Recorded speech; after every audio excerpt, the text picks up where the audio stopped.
Assalamualaikum warahmatullahi wabarakatuh. Perkenalkan, nama saya Lutfia Suci Rahmadani, perwakilan Lomba Mendongeng dari SMP Negeri 5 Boyolali. Di pagi yang cerah ini, saya akan mendongengkan sebuah kisah yang berjudul Timun Mas dan Buta Ijo, karangan Ginsur Biharso.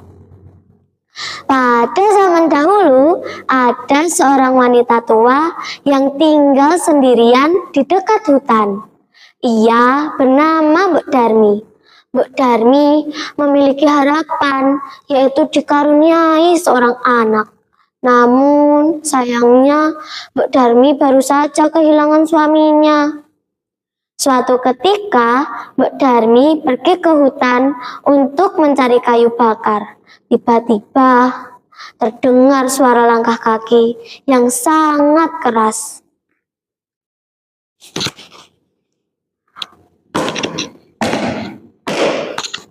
Ternyata itu sebuah makhluk hijau besar bernama Buta Ijo. Ternyata di sini ada manusia yang dapat menjadi santapanku. Ampun Buta Ijo, jangan makan aku. Kalau begitu, serahkan saja anakmu, maka kau akan kulepaskan.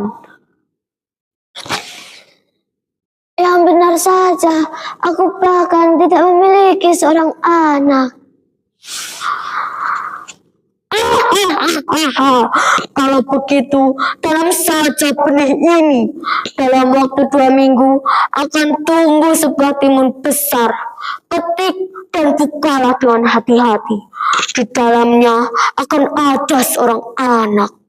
Biji ini akan kuberikan padamu, tetapi dengan syarat kau harus mengembalikan anak itu padaku setelah berusia 7 tahun. Mbok Darmi yang semasa hidupnya kesepian segera menerima kesepakatan itu. Baiklah Buta Ijo, aku mau. Setelah mencari kayu bakar yang cukup, Mbok Darmi pulang ke rumah dan menuju belakang rumahnya untuk menanam biji itu. Selang beberapa hari, tumbuh sebuah timun besar berwarna emas. Mbok Darmi sangat senang dan segera memetik timun itu. Saat dibuka, ternyata ada bayi perempuan. Oe, oe, oe. Bayi itu diberi nama Timun Mas. 6 tahun berlalu, Timun Mas tumbuh menjadi gadis yang berparas cantik dan berhati baik. Akan tetapi, saat-saat bahagia itu hanya bertahan sebentar. Buta Ijo datang untuk menagih janji. Mbok Darmi tidak mau, ia mengingkari janji itu. Sayang sekali Buta Ijo, putriku sedang sakit. Aku tidak bisa menyerahkannya padamu sekarang. Kembalilah besok lusa, aku mohon. Baiklah, aku akan kembali besok lusa. Setelah itu, Mbok Darmi yang tidak rela putrinya akan dimakan oleh makhluk menyeramkan, segera mencari petapa. Setelah mencari petapa itu, ia diberi 4 kantong yang berisi garam, biji timun, jarum, dan terasi. Petapa itu berkata untuk melemparkan masing-masing kantong ini setiap Buta Ijo mendekat sesuai urutan yang ditentukan. Telah tiba hari yang dijanjikan, Buta Ijo datang ke rumah Mbok Darmi.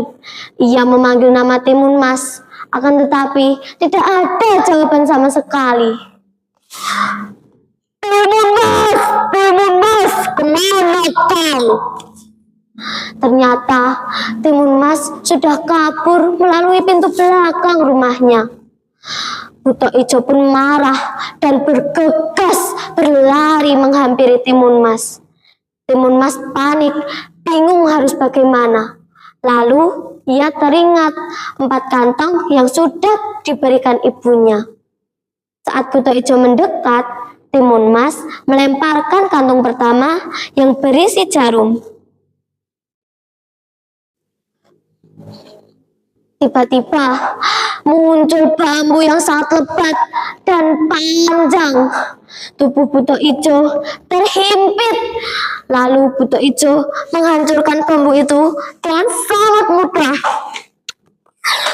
Timun Mas bingung, bagaimana ini?